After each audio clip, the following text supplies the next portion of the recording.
दोस्त, आज मैं आपको एक ऐसे एस्पिरेंट के बारे में बताने जा रहा हूँ जिन्होंने अपने पिताजी को गरीबी में देखकर खुद को पढ़ाई में झोंक दिया। ये लड़का बिहार के एक छोटे से गांव से बिलोंग करता था। इनके पिताजी बहुत गरीब थे, जो एक छोटे से पेट्रोल पंप पर पेट्रोल भरने का काम किया करते थे। और पेट्रोल पंप पर दिन भर कड़ी धूप, बरसात और ठंड में काम करने का दर्द क्या होता है, इनके पिताजी अच्छी तरीके से समझ रहे थे। तभी इन्होंने सोच लिया कि चलो, मैं तो कुछ नहीं कर पाया, लेकिन मैं अपने बेटे को पढ़ा लिखा कर बड़ा अफसर ज़रूर बनाऊंगा। दोस्त, ये लड़का अपनी बीकॉम कंप्लीट करते ही अपने पिताजी से कहता है कि पिताजी, मैं यूपीएससी की तैयारी करने के लिए दिल्ली जाना चाहता हूँ। तो उनके पिताजी बिना कुछ सोचे समझे दिल्ली पढ़ाई करने के लिए हाँ कर दिया और 10-15 हज़ार रुपये देकर यूपीएससी की तैयारी करने के लिए भेज दिया। लेकिन दोस्त, जब ये लड़का दिल्ली जाकर कोचिंग के बारे में बात करता है तो वहाँ की कोचिंग फ़ी जानकर शॉक्ड हो जाता है।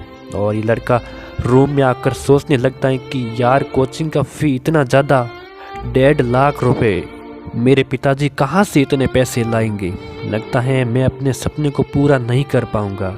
फिर ये लड़का अपने पिताजी को कॉल करके बताता है कि पिताजी, यहाँ तो कोचिंग का फ़ी बहुत ज़्यादा है, मैं घर आ जाता हूँ। तब उनके पिताजी बोले, बेटा क्या हुआ, कितनी फीस है? तब ये लड़का बोला कि पिताजी, यहाँ कोचिंग का फ़ी 1.5 लाख रुपए है, फिर रूम रेंट, खाना पीना कहाँ से आएगा इतना पैसा? तब इनके पिताजी बोले कि बेटा तुम टेंशन मत लो, तुम कोचिंग ज्वाइन करो और पैसे 1 से 2 दिन में मैं आपको भेज दूंगा।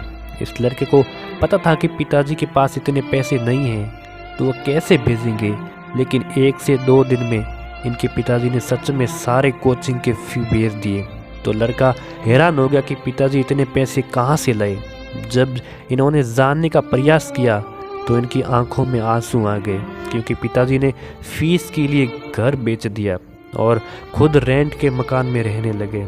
इसके बाद इस लड़के का नींद, चैन सब कुछ उड़ गया और उसी वक्त अपने आप से प्रण लिया और कहा, जब मेरे पिताजी इतना बड़ा त्याग कर सकते हैं तो मैं आज वादा करता हूँ कि मैं अपनी तैयारी में कोई भी कमी नहीं आने दूंगा और बहुत जल्दी पिताजी के लिए एक महल बनाऊंगा। फिर इसने दिल्ली की बाजीराव कोचिंग ज्वाइन करके खूब मेहनत करने लगा, क्योंकि उसके मन में सिर्फ और सिर्फ अपने त्याग और भरोसा दिख रहा था और वही उसका सबसे बड़ा मोटिवेशन बन गया। इसने अपने पहले ही प्रयास में यूपीएससी प्री क्वालिफाई कर गया और प्री क्वालिफाई करते ही मेंस के लिए टूट पड़ा। दोस्त, इनका मेंस एग्ज़ाम बहुत नज़दीक था और उसी समय इनकी माताजी बीमार पड़ गई और हॉस्पिटल में एडमिट हो गई। लेकिन इनके पिताजी अपने बेटे को भनक तक होने नहीं दिया कि माँ की तबीयत खराब है। तो जब इस लड़का मेंस एग्ज़ाम देकर घर आया तब पता चला कि जब वो एग्ज़ाम की तैयारी कर रहा था तो उसकी माँ हॉस्पिटल में एडमिट थी। तब इसने अपने माँ से कहा कि आपने बताया क्यों नहीं और पिताजी आप क्यों नहीं बता पाए? तब इनकी माँ कहती है कि बेटा, उस दिन अगर मैं तुम्हें बता देती तो शायद तुम पढ़ाई ठीक से नहीं कर पाता, तुम्हारा ध्यान इधर उधर हो जाता, फिर तुम तुम्हारे पिताजी का सपना कैसे पूरा कर पाते? इतना बात सुनकर इनकी आंखों में आंसू आ गया।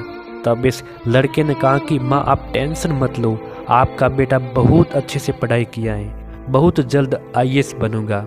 इसके बाद ये लड़का वापस दिल्ली आ गया यूपीएससी का इंटरव्यू देने और अब वक्त आ गया है यूपीएससी फाइनल रिजल्ट चेक करने का।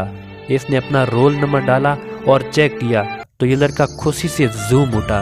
ये लड़का अपने पहले ही प्रयास में कड़ी मेहनत और दृढ़ संकल्प के दम पर यूपीएससी एग्ज़ाम क्रैक कर दिया।